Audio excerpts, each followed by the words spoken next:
Joining us right now is Lanny Davis, who's wearing his green today on St. Patrick's Day, I'm sure. Lenny, thanks for joining us this morning. Happy St. Patrick's Day. I have to say that your show, I get more phone calls of love and affection from people who listen to your show. You must be listening to tens of millions of people who love me. So. Yes, with nothing but lovers out there listening to That's Mornings right. on the Mall. Well, let's continue that trend by diving right into this Mayor Vincent Gray situation. You saw the enormously detailed pleading that happened with Jeffrey Thompson last week, and you wrote in your Hill column that you don't think that U.S. Attorney Ron Manchin is actually giving him a fair shake.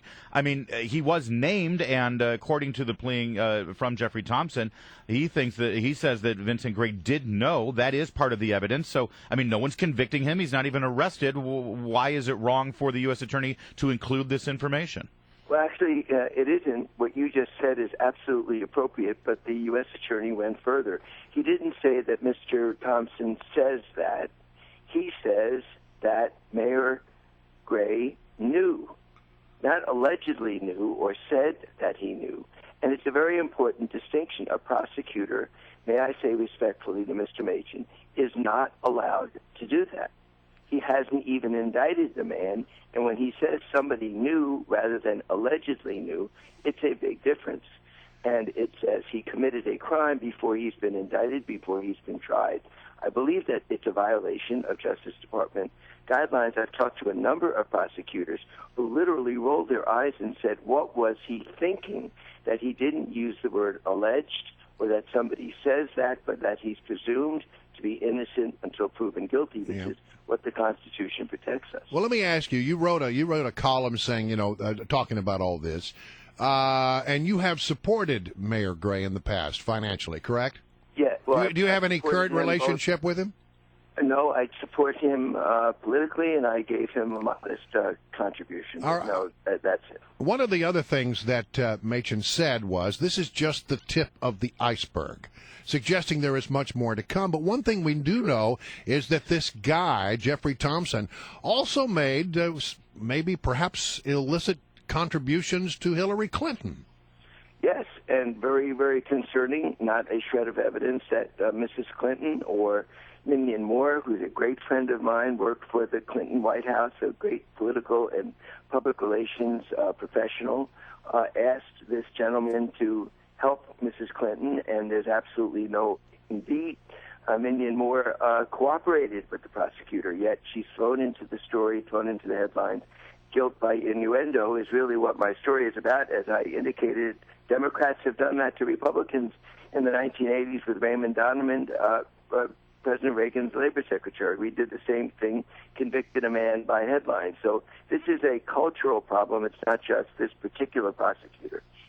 Well, but is there anything wrong with the media saying that they've looked at the information and they've come up with this interpretation of it? I mean, they're not convicting the mayor. There isn't, as long as the media uses the word alleged. I think the Washington Post, probably, it's my hunch, they would redo that headline and say the prosecutor alleges that Mayor Gray knew.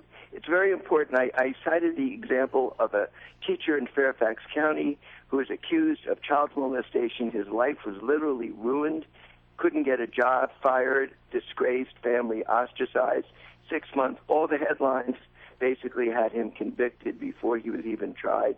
And then the two young women recanted and said they lied. So I just ask everyone, wait until there's a jury of their peers and there's a trial before you convict someone. Lanny Davis, while we've got you on this, though, what stuck out to me was at the end of the column here written by Will Sommer in the City paper. He said that he reached out to the Gray campaign just to see if they had hired you and that you were writing this column as some sort of damage control on behalf of the Gray campaign. And their response was, no, we haven't hired Lanny Davis. Why would we need crisis management? Now, setting aside your opinion, don't you think maybe they should be hiring you, Lanny, or someone like you?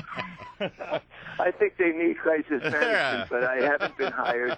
And I did make that disclosure that I supported the man, but I also pointed out that I've written columns before about this.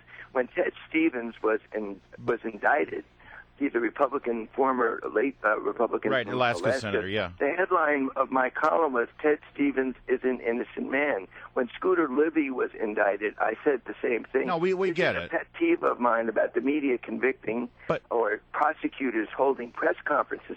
For goodness sakes, why did there need to be a press conference by the chief prosecutor of D.C.? I just think it was a bad judgment. But given that, Lanny, if I could, get 30 seconds of free advice on behalf of the mayor. He's about two weeks away from his primary, and this is a major scandal for his campaign. Whether it's true or not, he has to deal with it. What would you do if you were advising him?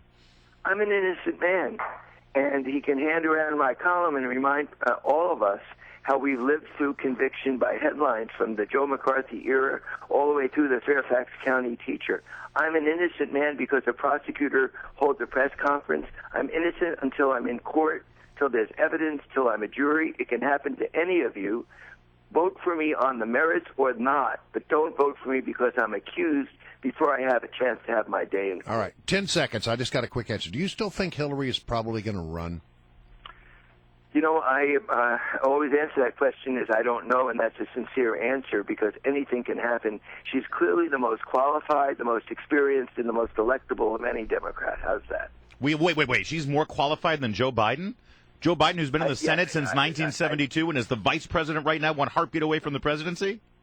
I love Joe Biden. I've known Joe Biden since he was first elected to the Senate when I was running for Congress in Montgomery County before you guys were born, I'll bet. Yeah. But yeah, she is more qualified and more experienced than Joe Biden, although he would make a great president, and I admire the man greatly. But there's no question that Hillary Clinton, as Secretary of State and 8 years in the White House, as a United States Senator, is more qualified than Mr. Biden. And soundbite. Okay. Thanks, Lanny. Appreciate it. Take care, guys. Talk to you next